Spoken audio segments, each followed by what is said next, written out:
अस्सलाम वालेकुम व्यूअर्स। आज मैं आपके लिए गुड़ वाले चावल की एक बिल्कुल नई और यूनिक रेसिपी लेकर आई हूं, जिसे हम आम तरीके से बिल्कुल हटकर तैयार करेंगे। इस तरह चावलों का जायका बड़े कमाल का बनता है। तो आपके घर में भी क्या सर्दियों में बहुत ज़्यादा गुड़ वाले चावल पसंद किए जाते हैं, क्योंकि ये सर्दियों की एक बड़ी ही स्पेशल सौगात है। तो इसीलिए इस रेसिपी को फॉलो करते हुए आपने एक बार इसे ज़रूर ट्राई करना है। तो चलें फिर रेसिपी बनाना शुरू करते हैं। बिस्मिल्लाहिर्रहमानिर्रहीम। तो सबसे पहले फ्रेंड्स, मैंने यहाँ पर आधा किलो चावल लिए हैं। चावल को अच्छे से मैंने चुन लिया है, इसको साफ़ कर लिया है। तो मैंने बासमती चावल लिए हैं। आप चाहें तो इस रेसिपी के लिए सेला चावल भी यूज़ कर सकते हैं। तो यहाँ पर चावल को मैंने 2 से 3 पानियों में से धो लिया है। अब मैं इसमें खुला पानी डालकर इसको भिगोकर छोड़ दूँगी काउंटर पर। तो चलते हैं स्टेप नंबर 2 की तरफ। तो फ्रेंड्स, एक बिल्कुल नई और यूनिक सी रेसिपी है, जिसमें थोड़ा सा रूटीन से हटकर हम ये कुछ इंग्रेडिएंट्स का इस्तेमाल करेंगे। जिसमें मैंने फ्रेश दही लिया है, खट्टा दही आपने यूज़ नहीं करना। तो यहाँ पर अगर कप के हिसाब से देखा जाए तो ये आधा किलो चावल के हिसाब से आधा कप दही है, और टेबल स्पून के हिसाब से देखा जाए तो 4 टेबल स्पून है ये दही। और इसके साथ फ्रेंड्स, मैंने यहाँ पर आधा कप दूध लिया है। दूध मैं डिब्बे वाला यूज़ कर रही हूँ, आप चाहें तो खुला दूध भी यूज़ कर सकते हैं। दूध और दही को हमने एक बर्तन में उंडेल लिया है, और एक विस्कर की मदद से मैं इसको अच्छे से फेंट लूँगी। तो फ्रेंड्स, ये काम करना बहुत ज़रूरी है। अच्छे से इसको आपने मिक्स करना है, ताकि आगे चलकर इसमें गुठलियाँ वगैरह ना बने, वरना फिर दूध और दही जो है वो फट सकता है। इस तरह रेसिपी डिस्टर्ब हो सकती है। तो दूसरी चीज़ जो कि हमने यहाँ पर ली है, ये है देसी गुड़। इस रेसिपी का अगर आप ज़बरदस्त रिजल्ट चाहते हैं तो आपने देसी गुड़ का ही यूज़ करना है। तो यहाँ पर गुड़ को मैंने छोटे छोटे टुकड़ों में काट लिया है, ताकि इसको मेल्ट करना और मिक्स करना आसान रहे। तो फ्रेंड्स, यहाँ पर इसे हम ले आते हैं चूल्हे पर। तो एक विस्कर ले लूँगी, और अच्छे से इसको मैं दम वाली फ्लेम पर इसी तरह हिलाते हुए पकाऊंगी, जब तक कि गुड़ इसमें अच्छे से मेल्ट ना हो जाए। तो आपने भी इस चीज़ का ख़ास ख्याल रखना है कि एक तो फ्लेम आपने बिल्कुल दम वाली रखनी है, फ्लेम को हाई नहीं करना। अगर आप फ्लेम हाई करेंगे तो ये इसमें गुड़ डालते ही दूध और दही फट जाएगा, जिससे रेसिपी डिस्टर्ब हो सकती है और इसके टेस्ट में भी फ़र्क आएगा। तो इसीलिए दम वाली फ्लेम पर बराबर हिलाते हुए आपने इसको तब तक इसी तरह पकाना है, जब तक कि इसमें गुड़ अच्छे से मेल्ट ना हो जाए। तो फ्रेंड्स, रेसिपी को एज इट इज़ ही फॉलो करना है, इंशाल्लाह आपको ज़बरदस्त रिजल्ट मिलेंगे। तो बस जब तक इसमें गुड़ मेल्ट नहीं होगा, आपने इसको छोड़ना नहीं। जैसे ही गुड़ मेल्ट हो चुका है, तो अब फ्रेंड्स हम इसकी फ्लेम हाई करेंगे और इसको एक ज़बरदस्त सा बॉयल दिलवा लेंगे। यहाँ पर हम क्या करेंगे कि इसको सिर्फ बॉयल दिलवाएंगे, और फिर इसको ठंडा होने के लिए एक साइड पर रख देंगे। इसको बहुत ज़्यादा नहीं पकाना, क्योंकि हम यहाँ पर 1 तार या 2 तार वाला शीरा नहीं बनाएंगे। अगर इस तरह हो जाएगा, गुड़ बहुत ज़्यादा पकेगा, तो फिर आगे चलकर हमारे चावल अकड़ सकते हैं, चावल सख्त हो जाएंगे। तो इसीलिए यहाँ पर गुड़ इसमें अच्छे से मेल्ट हो चुका है, और इसमें एक अच्छा सा बॉयल भी आ चुका है। फ्लेम को मैंने ऑफ कर दिया है। तो फ्रेंड्स, यहाँ पर इस कढ़ाई की मुझे ज़रूरत है, इसलिए मैं इसको दूसरे बर्तन में उंडेल लूँगी। तो इस तरह उंडेल कर हम इसको साइड पे रख देंगे, ताकि जितना भी मिट्टी वगैरह या अगर कोई तिनके वगैरह होंगे तो वो नीचे बैठ जाएंगे, और हमारा ये शीरा साफ़ सुथरा जो है वो ऊपर रहेगा। तो फ्रेंड्स, अब यहाँ पर चावल को बॉईल करते हैं। चावल को बॉईल करने के लिए मैंने एक पतीली में खुला पानी चढ़ा दिया है। तो इसमें तकरीबन 2 से 3 चुटकी नमक ऐड करूँगी। नमक से यहाँ पर इसके फ्लेवर में कोई फ़र्क नहीं आएगा, जस्ट इसके फ्लेवर को स्टेबल करने के लिए हम नमक का यूज़ करेंगे। तो बस जैसे ही यहाँ पर पानी में बॉयल आना शुरू हो गया है, तो अब यहाँ पर हम एक्स्ट्रा पानी निकाल देंगे चावलों में से, और भिगो कर रखे हुए चावल हम इसमें ऐड करेंगे। तो फ्रेंड्स, यहाँ पर तकरीबन 15 मिनट गुजर चुके हैं, जिसमें हमारे चावल काफ़ी हद तक भीग चुके हैं। तो अब यहाँ पर चावल डालते ही आपने इसको एक बार हिलाना है, ताकि चावल जुड़े ना। अब इसको हम हिलाकर छोड़ देंगे, ताकि इसमें एक अच्छा सा बॉयल आ जाए।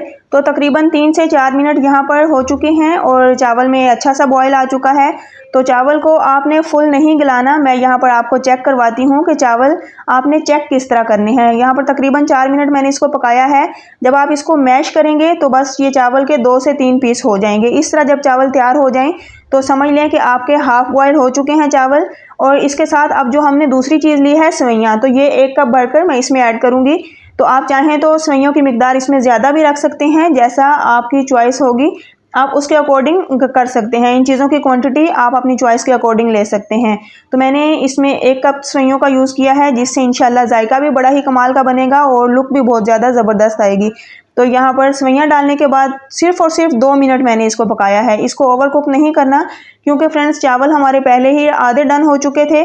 तो 2 मिनट हम मज़ीद देंगे, जिससे चावलों की भी जो कसर होगी वो बाकी ख़त्म हो जाएगी उसमें से, और सेवइयाँ भी अच्छे से डन हो जाएंगी। तो यहाँ पर चेक करते हैं, अब जब हम चावल को हाथ से मैश करेंगे तो ये देखें इस तरह मैश हो जाना चाहिए, तो समझ लें कि चावल हमारे डन हो चुके हैं। तो बस साथ ही यहाँ पर हम सवैयों को भी चेक कर लेंगे। सवैयों को भी जब इस तरह मैश करेंगे तो ये देखें मैश हो रही है, तो बस समझ लें कि ये दोनों चीज़ें डन हो चुकी हैं। फ्लेम हम इसकी ऑफ करेंगे और इनको अच्छे से हम छान कर रख लेंगे। आपने इसको पानी में नहीं छोड़ना, वरना फिर ये बहुत ज़्यादा सॉफ्ट हो जाएंगे और इसका हलवा सा बन जाएगा।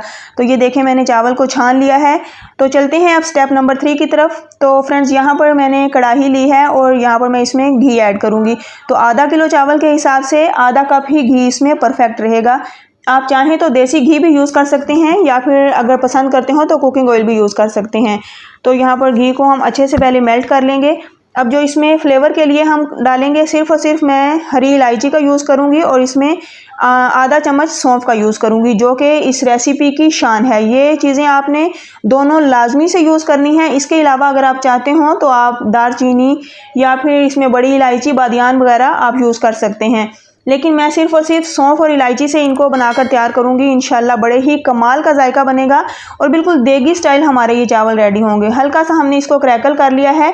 तो बस यहाँ पर अब हमने ये जो शीरा रेडी करके रखा था ये इसमें ऐड करेंगे। तो फ्रेंड्स आपने इसको बड़े ही एहतियात से उंडेलना है, क्योंकि जो मिट्टी वगैरह कचरा वगैरह होगा वो नीचे बैठ चुका है।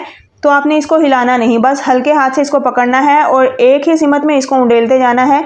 अब यहाँ पर ये जो नीचे की ज़र्रात वगैरह आपको नज़र आ रही हैं, इसको बचा कर आपने बाकी जो बचा हुआ शीरा है वो भी ऐड कर देना है। तो एहतियात से डालें ताकि चावलों में किरक वगैरह ना आ जाए। तो यहाँ पर ये देखें मैंने अच्छे से इसमें शीरा डाल दिया है और जो बाकी का है उसको हम वेस्ट कर देंगे। तो यहाँ पर अब हम इसको एक हल्का सा बॉयल दिलवाएंगे ताकि घी के साथ हमारा ये शीरा अच्छे से मिक्स हो जाए। तो फ्रेंड्स अब इसके बाद फिर हम इसके नेक्स्ट स्टेप की तरफ जाएंगे। हम इसमें चावल और जो सवैयाँ हमने बॉयल करके रखी हैं वो ऐड करेंगे। तो फ्रेंड्स अगर रेसिपी आपको ज़रा सी भी पसंद आए तो वीडियो को लाइक करें, ज़्यादा से ज़्यादा शेयर करें और चैनल पर न्यू है तो आसान खाने कुकिंग चैनल को लाजमी से सब्सक्राइब करें ताकि मेरी आने वाली हर नई वीडियो का नोटिफिकेशन आपको मिलता रहे। तो फ्रेंड्स अब यहाँ पर हम इसमें चावल ऐड करेंगे। तो एहतियात के साथ आपने इसमें चावल डालने हैं। तो चावल डालने के बाद इनकी मिक्सिंग किस तरह करनी है इसको भी देख लें ज़रा। तो यहाँ पर आपने इसको बहुत ज़्यादा उलट पुलट नहीं करना, बस इस तरीके से आपने अंदर से चावल लेकर आने हैं और उनको ऊपर की तरफ फोल्ड कर देना है। तो यही एक आसान और बड़ा ही ज़बरदस्त सा तरीका है। बड़ी आसानी के साथ मिक्स हो जाते हैं, ना चावल टूटते हैं ना ही जुड़ते हैं और इस तरह चावलों की बड़ी ही ज़बरदस्त सी मिक्सिंग हो जाती है। तो बस इसी तरह हम भी चावलों को अच्छे से मिक्स कर लेंगे जब तक कि ये इसके अंदर जितना भी शीरा है अच्छे से एब्जॉर्ब ना हो जाए। तो यहाँ पर शीरा इसमें एब्जॉर्ब हो चुका है, जज्ब हो चुका है। अब यहाँ पर फ्रेंड्स इसमें कुछ ड्राई फ्रूट्स ऐड करेंगे, जिसमें मैंने यहाँ पर ली है किशमिश, देसी किशमिश का यूज़ कर रही हूँ। इसकी मैंने डंडियाँ उतार कर इनको अच्छे से वॉश कर लिया है, क्योंकि इसमें भी किरक वगैरह मौजूद होती है। तो यहाँ पर नारियल को मैंने मोटे मोटे टुकड़ों में काट लिया है। आप चाहें तो कोई भी ड्राई फ्रूट्स इसमें डाल सकते हैं जो आप पसंद करते हो, जो नहीं पसंद करते उसको आप स्किप कर सकते हैं। तो ड्राई फ्रूट्स भी मैंने इसमें ऐड कर दिए हैं, अच्छे से मिक्स कर लिया है। अब यहाँ पर फ्रेंड्स हम इसको ऊपर से ढक देंगे और फ्लेम बिल्कुल दम वाली करेंगे। और यहाँ पर अगर इस तरह का आप ढक्कन यूज़ कर रहे हो तो इस सुराख को आपने लाजमी से बंद करना है ताकि स्टीम इसके अंदर ही रहे। और 15 मिनट के बाद अब यहाँ पर मैंने इसका दम खोल लिया है और हमारे बड़े ही ज़बरदस्त किस्म के एक अमेजिंग खुशबू के साथ ये गुड़ वाले चावल रेडी हो चुके हैं, जो कि सर्दियों में हर घर में ही बहुत ज़्यादा बनाए जाते हैं। सबकी अपनी ही एक अलग रेसिपी होती है। तो आज मैंने आपके साथ अपनी रेसिपी शेयर की है। अगर आप इस रेसिपी से एक बार ट्राई करेंगे तो इंशाल्लाह आपके गुड़ वाले चावल एकदम जूसी सॉसी से बनकर रेडी होंगे, क्योंकि फ्रेंड्स हमने जो इसमें दही और दूध का यूज़ किया है उसी से ही ये बड़े कमाल के चावल रेडी होते हैं। तो चावलों की मिक्सिंग भी आपने देख ली है कि मैं किस तरह कर रही हूँ। इसमें बहुत ज़ोर ज़ोर से आपने चम्मच नहीं चलाना, अच्छे से इसकी मिक्सिंग करेंगे ताकि हमारे चावल जुड़े ना। तो वैसे भी जिस रेसिपी से मैंने चावल आपके साथ शेयर किए हैं कभी भी नहीं जुड़ेंगे। एक परफेक्ट रेशो है हर चीज़ की, मीठे की बड़ी ही ज़बरदस्त रेशो है इसमें। तो यहाँ पर अब सर्विंग के लिए मैंने इनको प्लेट में डाल दिया है और मैं यहाँ पर थोड़े से मग्ज़ इसके ऊपर डाल दूँगी, जो कि बहुत ही कमाल का जायका देंगे और एक अमेजिंग लुक आपको यहाँ पर मिलेगी। तो अल्हम्दुलिल्लाह बड़े ही ज़बरदस्त किस्म के जूसी और सॉसी किस्म के हमारे ये गुड़ वाले चावल बनकर तैयार हुए हैं, जो कि झटपट हमने ये रेसिपी तैयार की है। तो फ्रेंड्स रेसिपी पसंद आए ज़रूर अपना फीडबैक मुझे दें, इंशाल्लाह आपको ये बहुत ज़्यादा पसंद आने वाली है रेसिपी। सर्दियों की एक बड़ी ही ज़बरदस्त सौगात है, तो लाजमी से ट्राई कीजिएगा। और यहाँ पर आप करीब से इसकी लुक चेक करें, माशाल्लाह से कितने ज़बरदस्त और खिले खिले हमारे ये चावल रेडी हुए हैं। तो फ्रेंड्स नेक्स्ट इंशाल्लाह फिर लेकर आऊँगी बड़ी ही अमेजिंग और मज़ेदार रेसिपी। मुझे अपनी दुआओं में याद रखिए। अल्लाह हाफिज़।